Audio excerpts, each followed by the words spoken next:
So early this year, I started a project, a passion project, if I may. I started working with teenagers and their parents. So how do I do this? I go to schools, I talk with teenagers, I talk at parents forums, speak to parents in churches and teenagers in churches. I also started writing on Substack, writing on parenting. My newsletter is called Parenting is a Dance. And I shipped out my first newsletter sometime 2 Fridays ago. Yeah. So also to support that content, I'll be coming on here to share nuggets of things that will help us in our parenting journey. If you know me, you know that I'm very passionate about family. I'm very passionate about parenting because I believe when we get it right with the family, when we get it right with our children, the societal problems are have solved.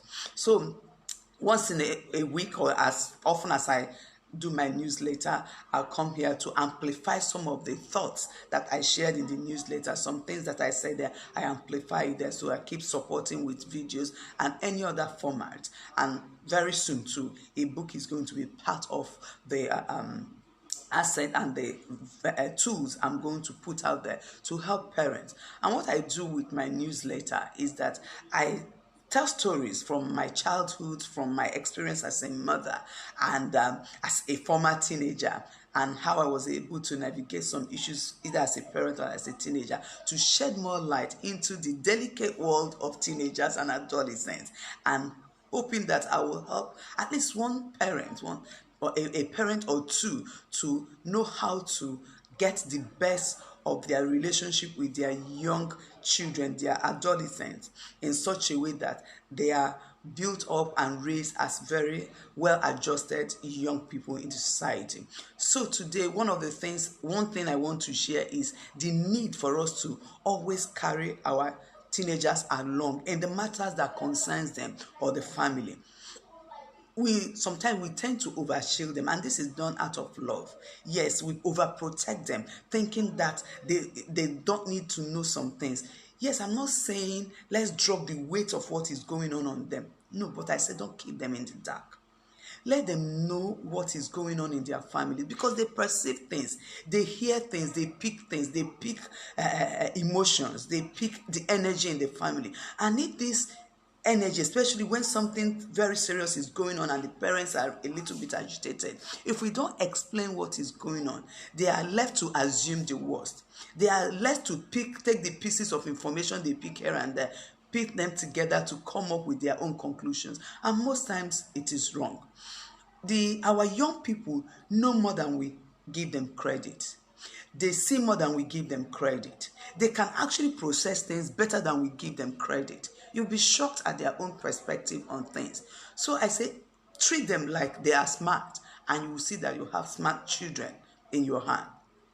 Because our children grow or fall towards the direction of our expectations of them. If you expect the worst from them, they usually won't disappoint you. If you expect the best from them, they will do whatever it takes not to disappoint you. If you deal with them like they are smart, they start acting and behaving smart because they now believe that they are smart. Because if you believe they are smart, they believe you too. If you believe they are dumb and treat them like they don't have valuable opinion, they will also act dumb. So I say, please, must learn to carry them along. Is the family going through anything, financial crisis that has affected your lifestyle? They notice these things. Explain to them, not in details, in such a way that it will disturb them, but in such a way that it will help them to process it, in such a hopeful way that they know that this is not the end. If it's about illness, don't present it to them in such a scary way, but present it to them in such a way they can process it through the eyes of faith. Teach them how to affirm, how to declare God's word, or however you are handling it, how they can be part of that. Sometimes we must learn to bring them into the things that we do as family. You have a faith project, there's something you are doing. Show them the process of how you meditate or how you visualize or how you get things done. Begin to teach them, bring them in. Is something that concerns them. These are some of the things that give them that sense of self. that makes them feel valued, that makes them feel validated. One of the things that helped me when my mommy left at 11 was that my dad called me to explain what was happening. And periodically, he will call me to tell me what is going on at what point, especially when they were going through trying to see if there's any going to have any form of reconciliation. He will go for these meetings, he will come back and he will try to explain me as much as if an 11-year-old will understand what was going on. And this was what helped me. Some of the things he said, I didn't really understand or grasp them. But as I was growing up, it gave me something to work with, to really be able to make decisions and judgment about that situation for myself. Without that, I would have been so lost. But it helped me to quickly know where I fit in and how to adjust myself to in this new role that I have found myself. So please, let's not overshield in love. Let's begin to bring them in. Let's not ignore them and just be doing our adult things. It bothers them. If they don't have enough information to process things right, it gets them confused. It gets them agitated. And I've seen that play out with my children.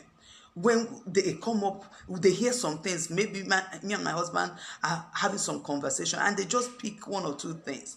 And because we have the culture where they can come to us with questions, I was able to find out that the information they pick, the piecemeal information they pick, they use it to arrive at a wrong conclusion that was actually scaring them or agitating them. And it was wrong. Imagine if they couldn't come to me. So we had to sit down and explain what is going on and how it wasn't a bad thing. I remember one case about the daddy's business, that it wasn't a bad thing. But we say things, we just assume they are not listening or they are not paying attention. They do. And they worry about us. Our young children worry about us. So we must learn how to carry them along in matters that concerns them, that concerns their family. They want to feel a sense of belonging. It's their family and they want to be seen as part of the family. So let's carry them along. So this is what I have to share today. Next time again, I'll come up with another thought. But I encourage you to please go on Substack and subscribe to Parenting is a Dance. I trust you. We are having a party there. We are having a party there. Go subscribe and share. Help me share. Help me take it, because I want to take this conversation as far and as I can. And if you want me to come speak to your children in their schools or in your own school, please invite me. Send me an email at maymorriskawel@gmail.com. maymorriskawel@gmail.com. I might have to leave it on the description box so that you can reach me, or you have a parent forum or anywhere you know parents gather, because fathers are struggling with how to handle their children. And these children, believe me, are not difficult to handle. Your teenagers, they just want you to understand them. They just want you to understand one or two things about how they process things. They are actually easy to relate with. You get the best of them. And God has given me that grace to have that connection with them, to have that depth of understanding with them. Maybe because of the fact that I parented myself as a teenager. So I knew what questions that they need answered to. I know what the agitations can be. I know how they view the world. So, and he has sent me on this mission, and I want to be able to reach as many people and as many families as I can. So you can help do that by inviting me to your children's school or your parents' forum or your church to speak with parents. I'm looking forward to speaking with you again soon. Thank you very much and stay blessed. I remain Maymorriskawel. Bye.